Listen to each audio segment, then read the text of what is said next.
कालिया नाग की कहानी। भगवान श्री कृष्ण की बाल लीलाओं से जुड़े कई कहानी हैं। इनमें से एक किस्सा कालिया नाग का भी है।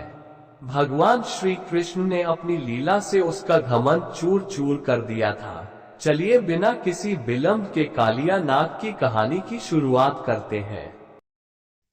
दोस्तों, ये बात तब की है जब यशोदा के लला कन्हैया गोकुल गांव में रहा करते थे। गोकुल गांव के पास ही यमुना नदी बहती थी। एक बार यमुना नदी को कालिया नाग ने अपना घर बना लिया था और नदी के पानी को अपने विष से जहरीला कर दिया था। उस पानी को जो भी पशु पक्षी और गांव के लोग पीते थे वो मर जाते थे। एक बार की बात है, भगवान श्री कृष्ण अपने दोस्तों के साथ खेलते खेलते यमुना नदी के किनारे पहुंच गए और खेलते खेलते अचानक से उनकी गेंद यमुना नदी में गिर जाती है।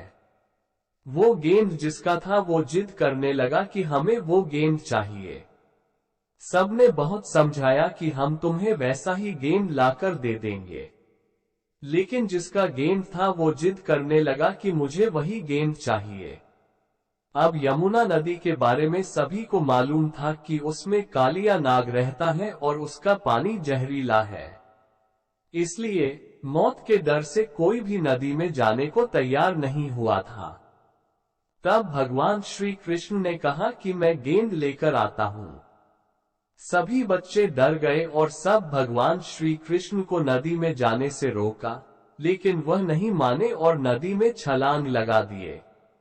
सभी बच्चे डर के मारे घर पहुंच गए और यशोदा मां को कन्हैया के नदी में कूदने की बात बता दी।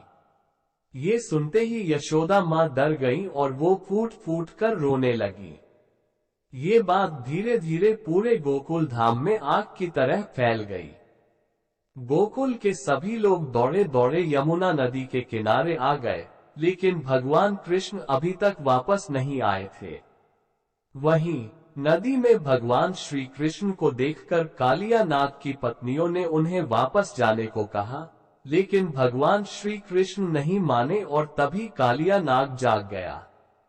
भगवान श्री कृष्ण ने कालिया नाग को यमुना नदी छोड़ने के लिए आदेश दिया, लेकिन कालिया नाग ने यमुना नदी से जाने के लिए मना कर दिया और भगवान श्री कृष्ण को मारने के इरादे से उन पर हमला कर दिया। इसके बाद भगवान श्री कृष्ण और कालिया नाग की जोरदार लड़ाई हुई। कुछ समय लड़ने के बाद कालिया नाग हार गया और भगवान श्री कृष्ण उसके फन पर नाचने लगे। कालिया नाग बुरी तरीके से थक गया। उसके बाद भगवान श्री कृष्ण से अपने प्राण बचाने के लिए प्रार्थना करने लगा। तब भगवान श्री कृष्ण ने उसे अपने स्थान पर वापस जाने को आदेश दिया। कालिया नाग ने कहा कि वहां पर गरुड़ मुझे मार डालेगा, मैं वहां कैसे जाऊं? इस पर भगवान श्री कृष्ण ने कहा कि मेरे चरणों के निशान तुम्हारे फन पर है, उसे देखकर गरुड़ तुमको नहीं मारेगा।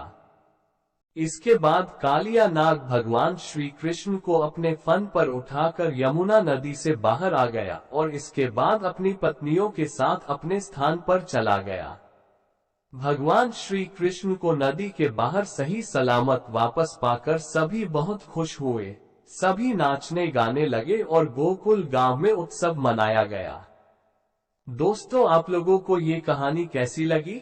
अगर अच्छी लगी हो तो लाइक करें, कमेंट करें। ऐसी और अच्छी वीडियो के लिए हमारे चैनल को सब्सक्राइब करें। धन्यवाद।